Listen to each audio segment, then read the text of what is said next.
हाँ, हेलो बच्चों, नमस्ते। आज मैं आपको ये 18वीं सदी के मध्य पर जो भारत की स्थिति है, उसमें तो मैं एक एक राज्य के बारे में बता रही हूँ। आपको हमने हैदराबाद के बारे में बताया था। अब आपको बताया जाएगा बंगाल के बारे में, है ना। तो अब इसमें यह है कि जो देसी राज्यों की जो के बारे में हम बता रहे हैं ना, तो उसमें हम बंगाल का ये बता रहे थे कि जिस समय औरंगज़ेब की मृत्यु हुई थी, उस समय मुर्शिद कुली ज़फ़र खान बंगाल, बिहार और उड़ीसा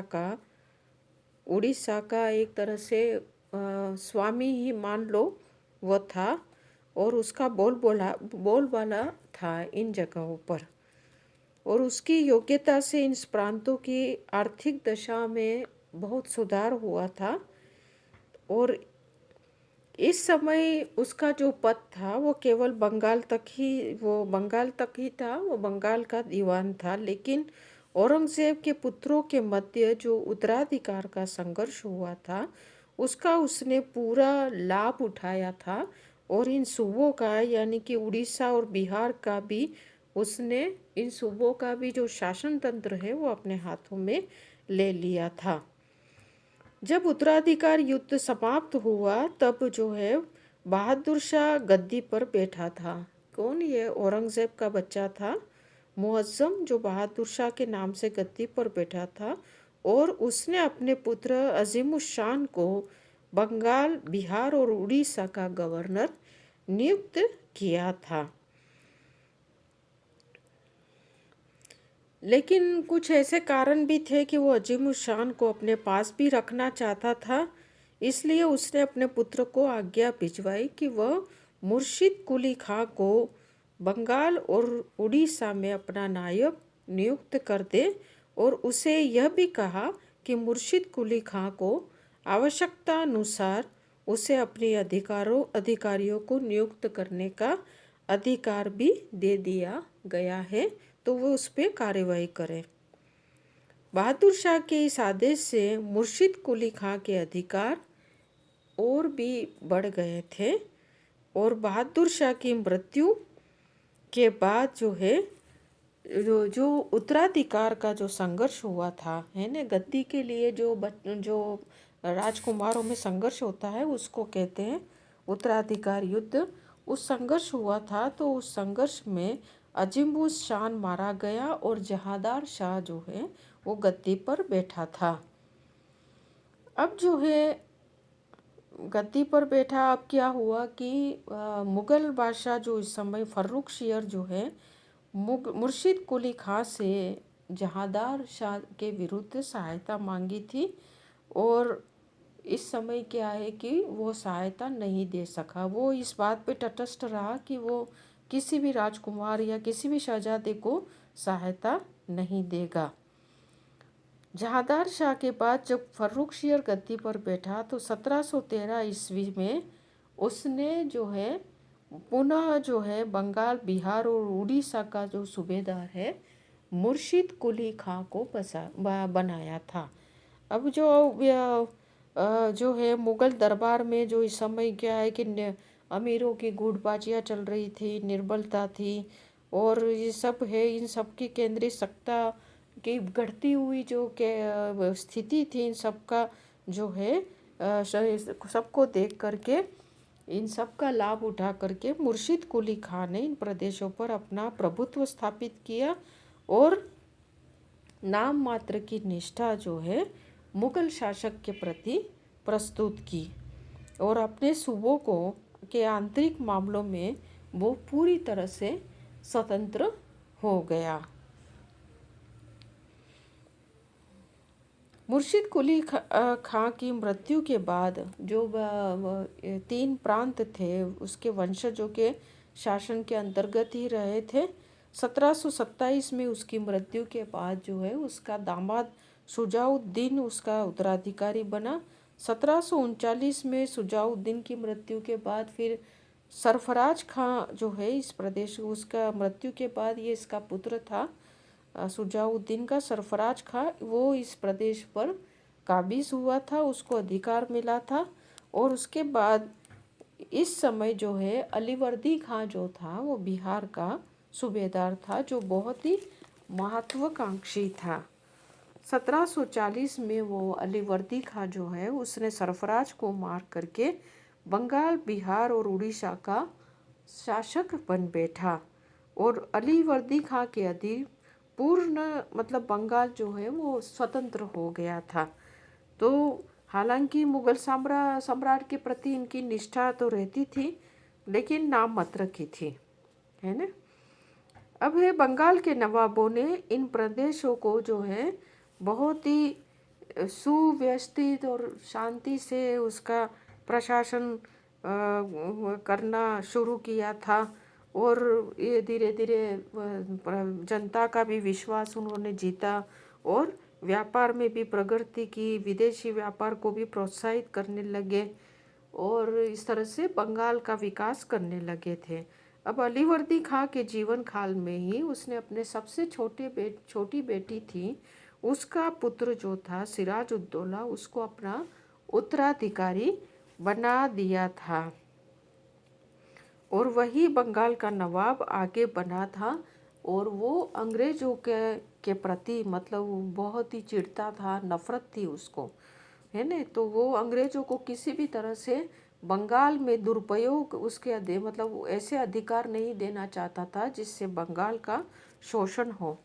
तो इस वजह से क्या है कि ये लोग जो है अंग्रेज लोग उससे चिढ़ गए थे और उन्होंने उसी के घर के लोग जो सिराजुद्दौला के विरोधी थे उनसे मिलकर और शासन में कुछ ऐसे महत्वपूर्ण लोग जो है उससे मिलकर के उसने जो है नवाब को हटाने का सोचा और आगे जाकर के प्लासी का युद्ध हुआ था, जिसके बारे में हम जब बंगाल का पढ़ेंगे उसमें बताएंगे।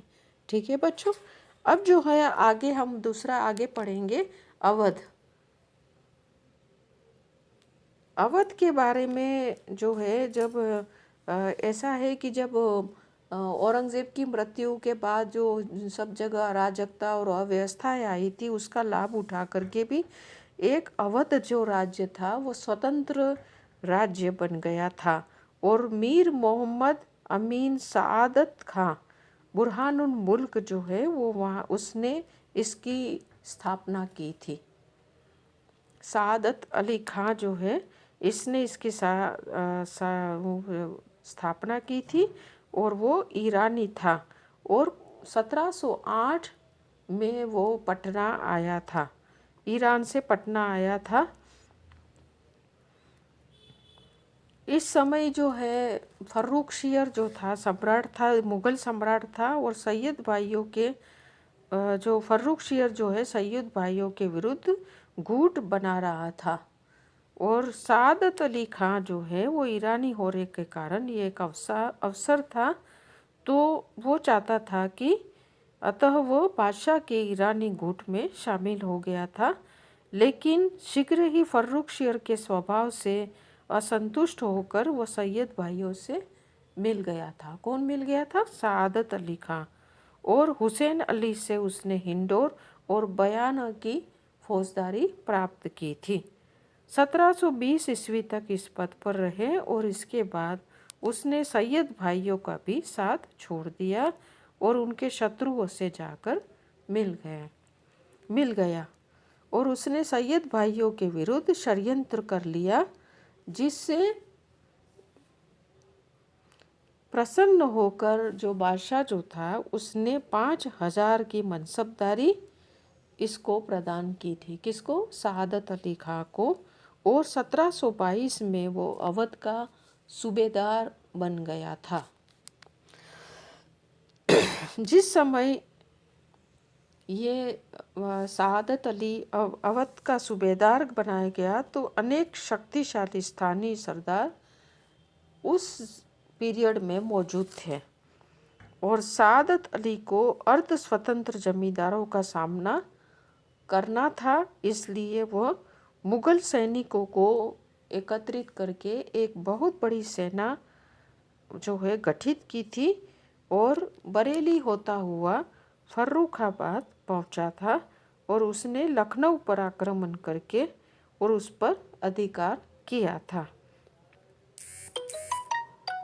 अब जो है सादत अली खान ने लगान संबंधित जो सुधार किए थे, राजस्व में वृद्धि की थी और आसपास के इलाकों में भी इसने अपना प्रभाव जमाया था। 1728 तक उसने बनारस, गाजीपुर, जौनपुर और चुनार के ज़िले भी उसने वहाँ के नवाब से छीन लिए थे और आगे से आगे वो कन्नौज तक भी बढ़ा था। 1729 से 35 ईस्वी तक सादत खां को मराठा आक्रमण को रोकने में भी लगा रहा था।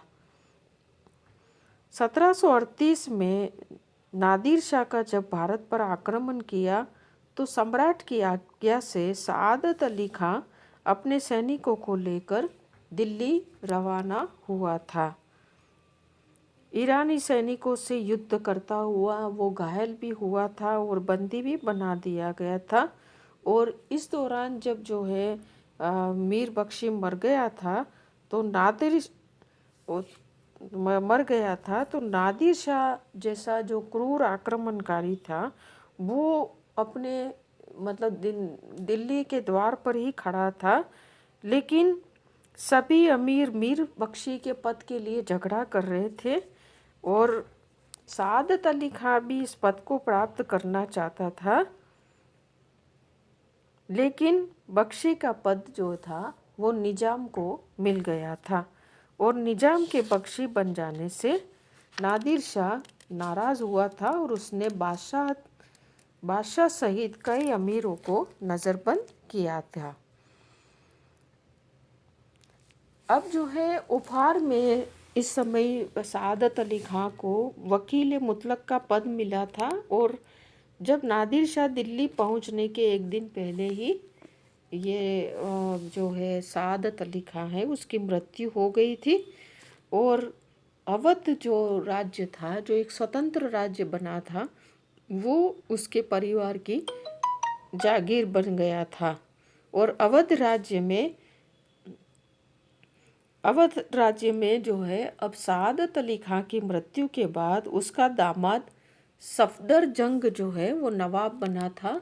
सफदरजंग बहुत ही योग्य था और अवध में शांति और व्यवस्था और कायम की थी, संपन्नता भी उसके समय में बढ़ी थी और उसको जो है 1748 में मुग़ल बादशाह ने अपना वज़ीर भी नियुक्त किया था और दिल्ली बुलाया था, लेकिन उसके जो विरोधी बहुत थे इसलिए सफदरजंग जो है सफल नहीं हो सका और 1753 ईस्वी में वो वापस अवध लौट गया और 1754 में जो है अक्टूबर 1754 में वो मर गया।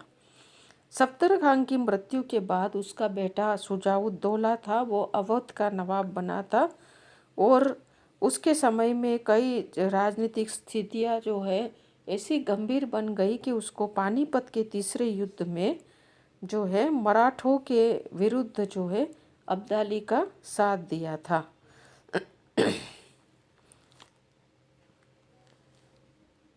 और अली गौहर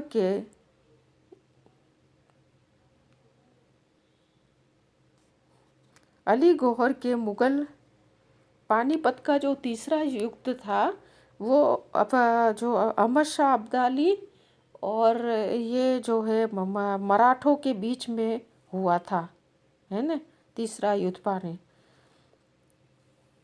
अब अली गौहर के मुग़ल बादशाह बनने पर 1762 ईस्वी में उसे वज़ीर के पद पर नियुक्त किया था और उसने बंगाल में नवाब मीर कासिम को अपने राज्य में शरण दी थी और बाद में इसी का नतीजा उसको ये भुगतना पड़ा कि बक्सर का युद्ध हुआ था और बक्सर के युद्ध में ये पराजित हुआ था।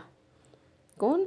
ये जो शुजाउद्दौला और ये जो है वो लोग पराजित हुए थे। 1764 में हुआ था और इस युद्ध में इससे पराजित हुआ था। अंग्रेजों ने उसके राज्य पर तो अधिकार नहीं किया, लेकिन 50 लाख रुपए जुर्माने के वसूल किए तथा कड़ा और इलाहाबाद के जिले मुगल बादशाह को दिलवा दिए और 26 जनवरी 1775 ईस्वी में उसकी मृत्यु हो गई।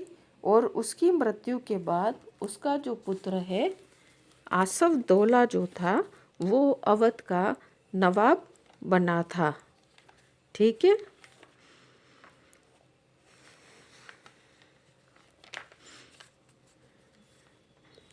तो ठीक है बच्चों, अब थैंक यू, नमस्कार।